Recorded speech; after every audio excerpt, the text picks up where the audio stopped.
Bismillahirrahmanirrahim. Bismillahirrahmanirrahim.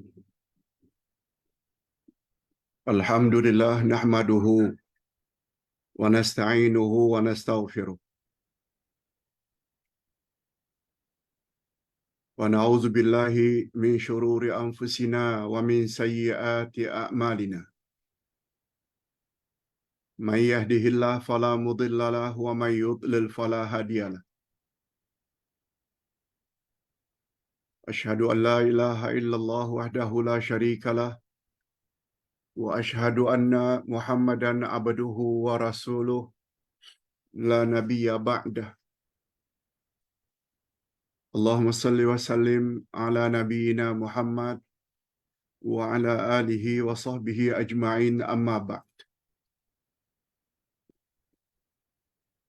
Hadirin dan hadirat serta para pemirsa yang saya hormati, Assalamualaikum warahmatullahi wabarakatuh.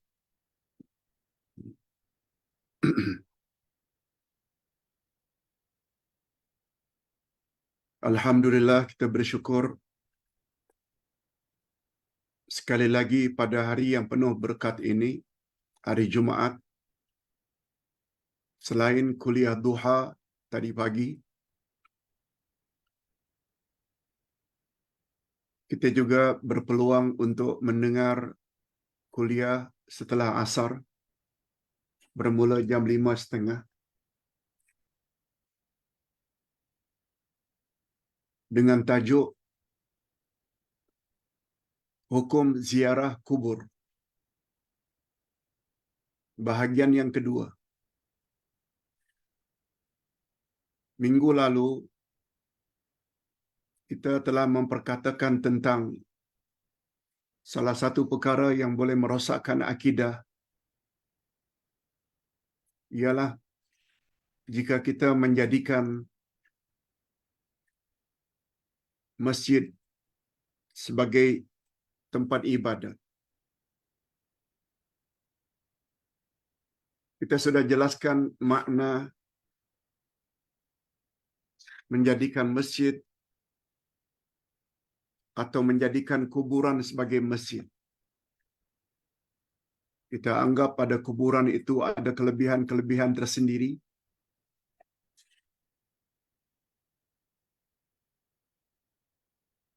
Tentang larangan menjadikan kuburan sebagai masjid, sungguh banyak dalilnya dari ayat Quran dan hadis Nabi. Sehingga kita berkesimpulan pada minggu yang lalu, ada jenis ziarah kubur itu yang hukumnya merosak tauhid. Haram hukumnya. Seperti ziarah kubur karena beranggapan kuburan itu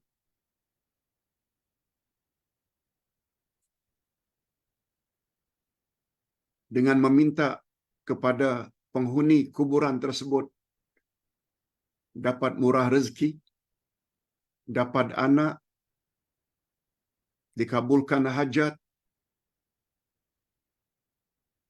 dan hukum orang yang terlibat dengan jenis pertama ini boleh mengakibatkan keluar dari Islam. Itu yang pertama. Rosak tauhidnya bila ziarah kubur dengan anggapan itu. Yang kedua agak ringan sedikit, yaitu ziarah kubur yang boleh merosak kesempurnaan tauhid.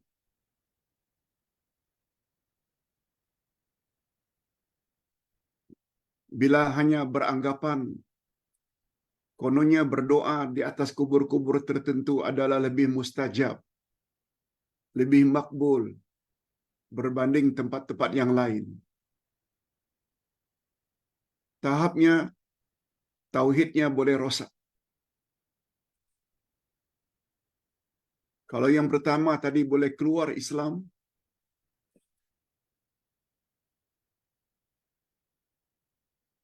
bila beranggapan mohon kepada orang yang ada dalam kuburan itu, sama ada wali, keramat, rasul,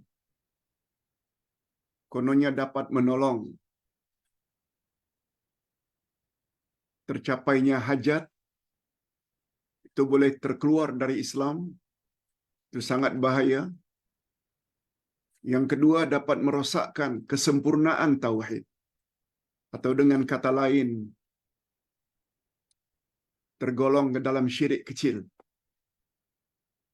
Beranggapan berdoa di kubur-kubur tertentu lebih makbul berbanding berdoa di tempat lain.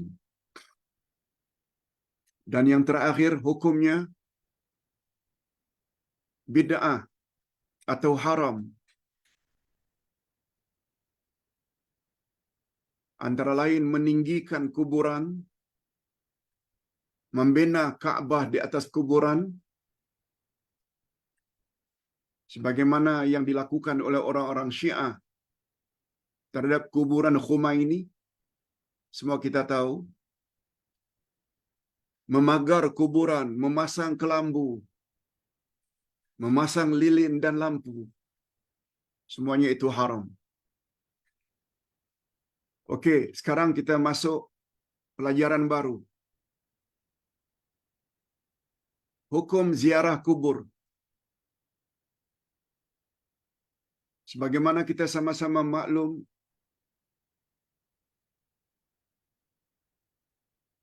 Islam sangat melarang menjadikan kuburan sebagai masjid.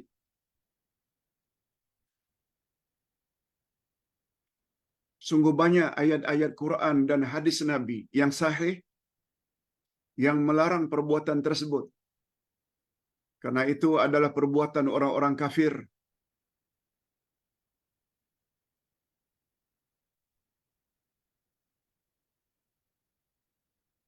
Ini jelas dari hadis Nabi yang melarang kita menjadikan kuburan sebagai aid, menjadikan kuburan baginda sebagai aid, yaitu objek kunjungan bermusim. La taj'alu qabri aidan. Jangan kamu jadikan kuburanku sebagai aid. Aid maknanya berulang kali dan beranggapan kononnya berdoa di atas kuburan Nabi itu lebih makbul. Lebih-lebih lagi berdoa yang ditujukan doa itu kepada Nabi. Tak boleh. Sebab doa adalah ibadat. Ibadat mesti ditujukan hanya kepada Allah. Masih banyak lagi umat Islam yang keliru dalam hal ini. Mereka pergi ke kuburan-kuburan tertentu, seperti ada orang yang pergi ke Jawa untuk menziarahi kubur Wali Songo, Wali Sembilan. Kononnya apabila berdoa di atas kuburan-kuburan para wali itu, doanya lekas makbul. Ini boleh merosakkan akidah. Itu sebabnya tujuan kita sampaikan pelajaran ini, supaya kita ada ilmu, supaya kita bertambah ilmu, sehingga dapat membedakan, sehingga dapat membezakan mana ziarah yang boleh dan mana pula ziarah yang dilarang.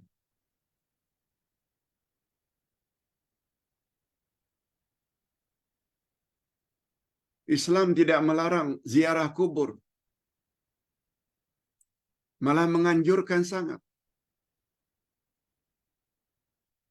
Bila cara ziarah itu memenuhi adab-adabnya.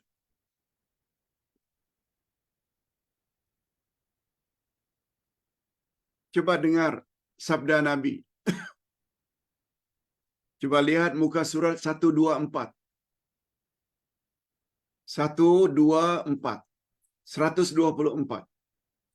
Rasulullah sallallahu alaihi wasallam bersabda, "Kuntu nahaitukum an ziyaratil qubur wal an fazuruha fa innaha tuzakkirukumul akhirah." Dulu aku larang kamu ziarah kubur, tetapi sekarang ziarahlah kubur. Sebab ziarah kubur mengingatkan kamu kepada akhirat. Riwayat yang lain, karena ziarah kubur mengingatkan kamu kepada kematian. Hadis sahih riwayat Imam Muslim dan Imam Ahmad.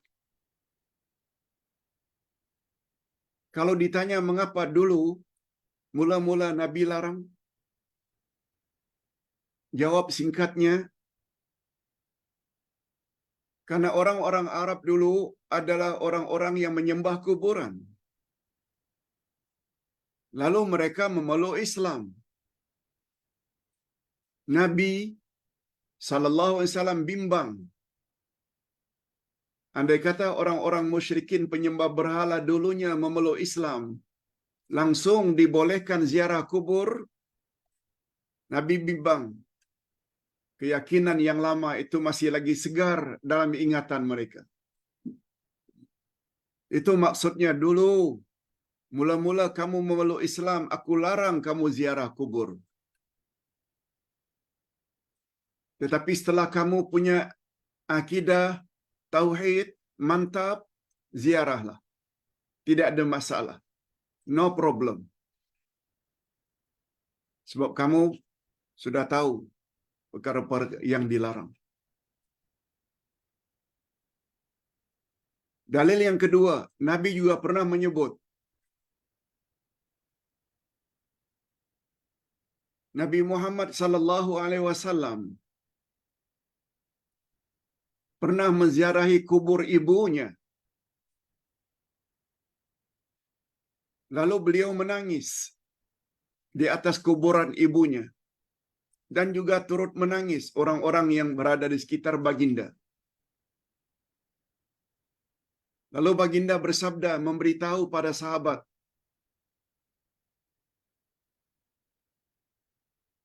aku pernah minta kepada Allah agar Allah ampun dosa ibuku.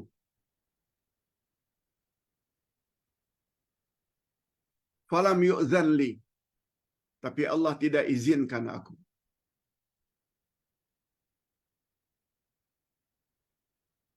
Tetapi setelah aku memohon agar aku dibenarkan untuk ziarah kubur ibuku, lalu Allah izinkan. Itu sebabnya hari ini aku ziarah kubur ibuku.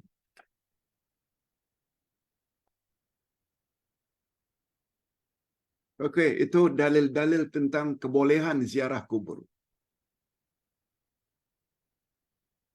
Nah, kita berpindah pula faedah ziarah kubur. Apa dia faedah, kegunaan, fadilat ziarah kubur? Ada dua faedah ziarah kubur. Yang pertama sekali untuk zair, visitor, orang yang ziarah. Kegunaan untuk orang yang ziarah mengingatkan mereka kepada kematian. Yes. Sebagaimana tujuan atau matlamat utama kita ziarah kubur, supaya ingat akhirat.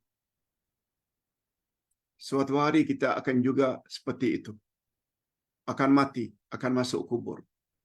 Itu berguna untuk orang yang ziarah. Yang kedua, kegunaan untuk mazur. Mazur ini maknanya orang yang diziarahi. Ada guna dan faedahnya, ada. Antara lain mereka akan dapat salam dari kita.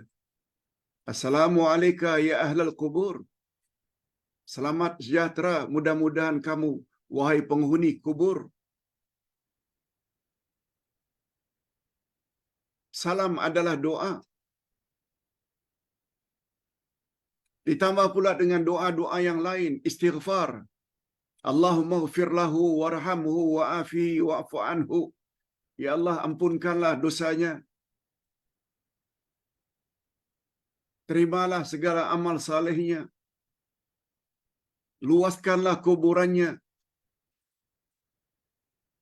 sehingga menjadi taman-taman syurga. Itu sangat berguna untuk orang yang diziarahi, orang yang ada dalam kubur. Nah, berikutnya adab-adab ziarah kubur. Jangan lupa, kalau ziarah kubur perlu tahu 4 adab-adabnya.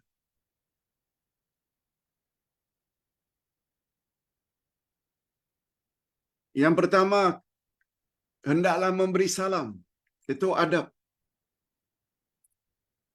Sebagaimana adab kalau ingin datang ke rumah orang lain, beri salam.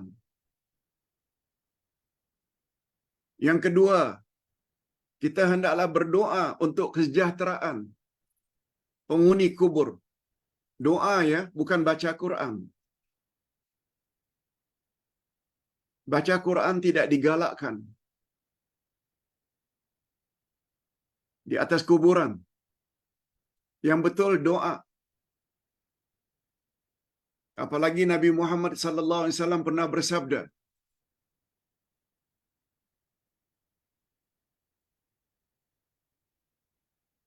"La taj'alu."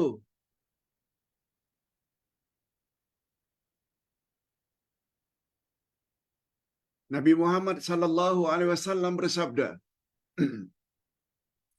"La taj'alu buyutakum qubura." Jangan kamu jadikan rumahmu bagaikan kuburan. Innal baita tuqra'u fihi suratul Baqarah la yadkhulu syaitan. Sesungguhnya rumah yang dibaca surat Al-Baqarah, syaitan tak boleh masuk. Kata ulama tafsir, kata ulama hadis, setelah Nabi melarang jangan jadikan rumahmu seperti kuburan, kemudian Nabi sebut rumah yang dibaca Al-Quran, khasnya surat Al-Baqarah, syaitan tak boleh masuk. Ini mengandung makna tersirat. Sebaiknya baca Quran itu adalah di rumah. Ini juga mengandung makna tersirat. Kuburan bukan tempat membaca Al-Quran. Yes. Doa. Yang ketiga, kita hendaklah dapat mengawal emosi. Jangan menangis. Jangan berkata kata-kata yang tidak selayaknya di atas kuburan. Dan yang keempat, salah satu adab ziarah kubur, kita hendaklah jadikan diri kita ini sebagai salah seorang penghuni kuburan di masa akan datang. Fikir, bila kita masuk nanti, kita akan dapat nikmat kubur karena kesalehan kita, atau sebaliknya, kita akan dapat azab kubur. Ini semua disebut dengan adab-adab ziarah kubur. Adapun tentang salam kepada ahli kubur, ini pernah diajar oleh Nabi sallallahu alaihi wasallam kepada istrinya Aisyah. Kata Aisyah, "Ya Rasulullah, apa yang patut aku lakukan bila aku ziarah kubur?" Jawab Nabi, "Beri salam." Lalu Aisyah pun memberi salam ke atas kuburan. Dan ini juga memberi isyarat. Ziarah kubur bukan hanya dibolehkan untuk lelaki. Wanita juga boleh. Sebab Rasulullah tidak melarang Aisyah ketika baginda atau ketika Aisyah ingin ziarah kubur. Berilah salam. Macam-macam cara memberi salam. Semuanya Ustaz ada sebut di sini.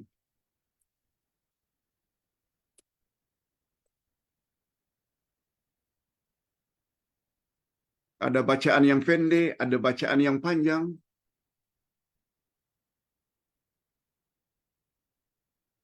Assalamualaikum ahlad diyar minal mu'minin wal muslimin wa inna insyaallah bikum lahiqun. Selamat sejahtera untuk kamu, wahai penghuni kuburan, dari kalangan orang-orang yang beriman dan orang-orang Islam. Dan kami insya Allah akan menyusul kamu tidak lama lagi.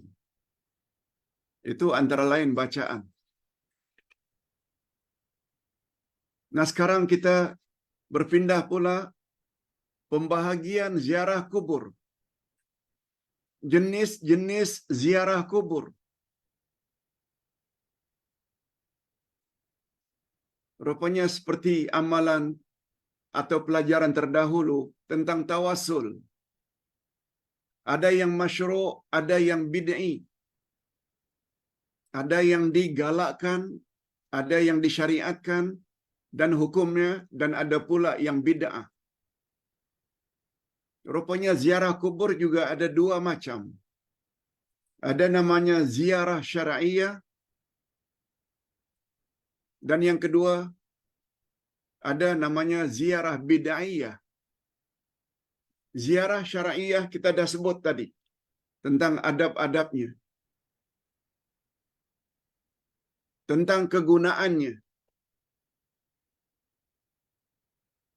Bila kita penuhi panduan dari Nabi, beri salam kepada ahli kubur, berdoalah, minta ampunlah bagi pihak mereka.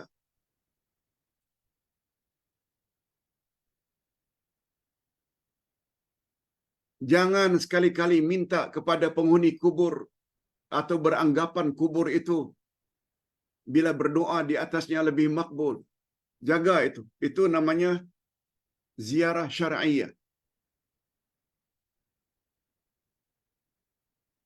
Adapun yang satu lagi namanya ziarah bid'iyah.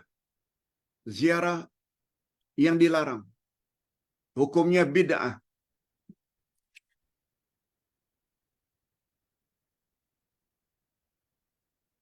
Lihat muka surat 129.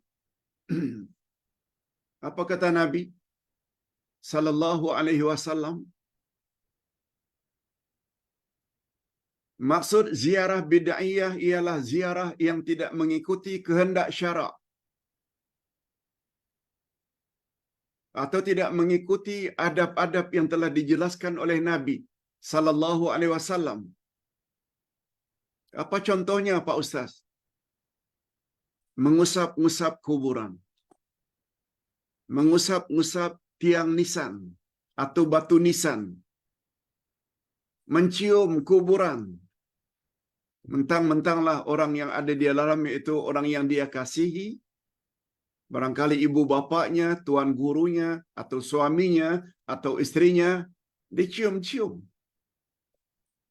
batu nisannya.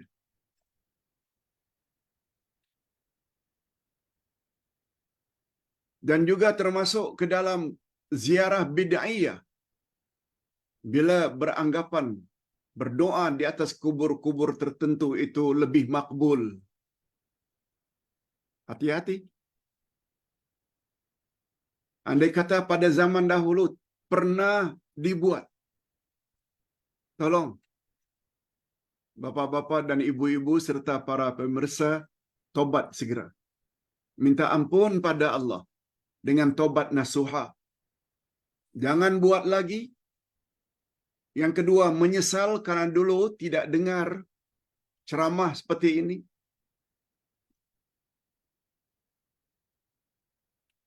Dan yang ketiga, berazam untuk tidak ulang lagi.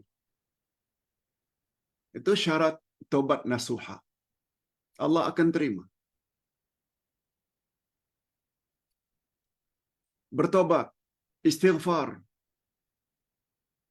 Lebih-lebih lagi pada timing yang sangat makbul. Hari Jumaat, antara asar dengan maghrib adalah masa yang sangat makbul bila berdoa. Berdoa. Minta ampun pada Allah. Andai kata dulu pernah punya anggapan seperti itu.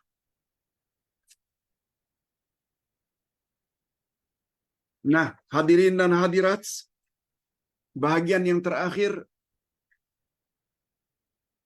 hukum wanita menziarahi kuburan. Apa hukumnya? Apa hukum wanita ziarah kuburan? Tadi Ustaz sudah sebut, hukumnya boleh.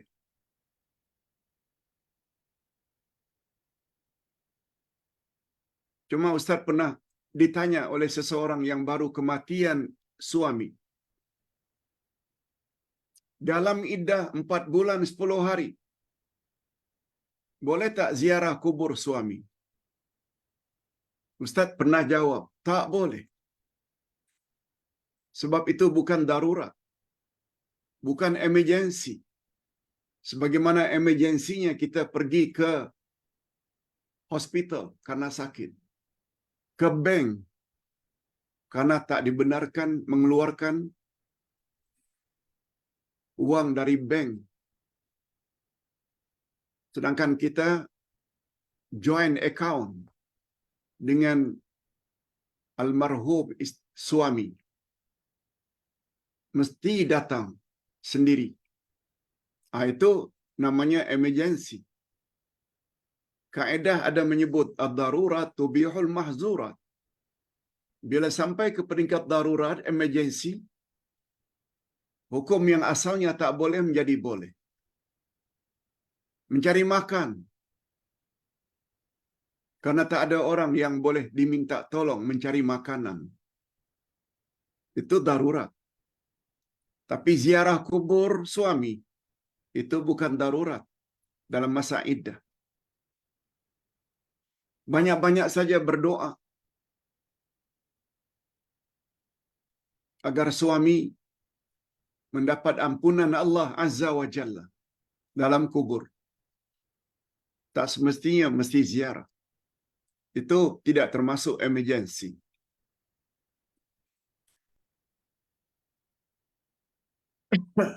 Hanya saja satu hal yang tidak boleh kita nafikan. Memang ada larangan dari Nabi. Wanita ziarah kubur. Baginda Rasul sallallahu alaihi wasallam bersabda, "La'anallahu zawaratil qubur." Allah melaknat, Allah mengutuk wanita-wanita yang terlalu kerap ziarah kubur. Zawarat itu bentuk sirah mubalaghah, iaitu bentuk yang bersangat-sangatan. Tiap hari ziarah atau setiap 3 hari ziarah. Itu namanya zawarat. Dia beza dengan zairat. Zairat ini ziarah sekali-sekala. Memang ada larangan dari Nabi bila terlalu kerap ziarah kubur. Untuk wanita tak digalakkan. Berapa hari biasanya kekerapan itu Pak Ustaz? Nabi Muhammad sallallahu alaihi wasallam tidak batasi. Tengok saja menurut adat kebiasaan.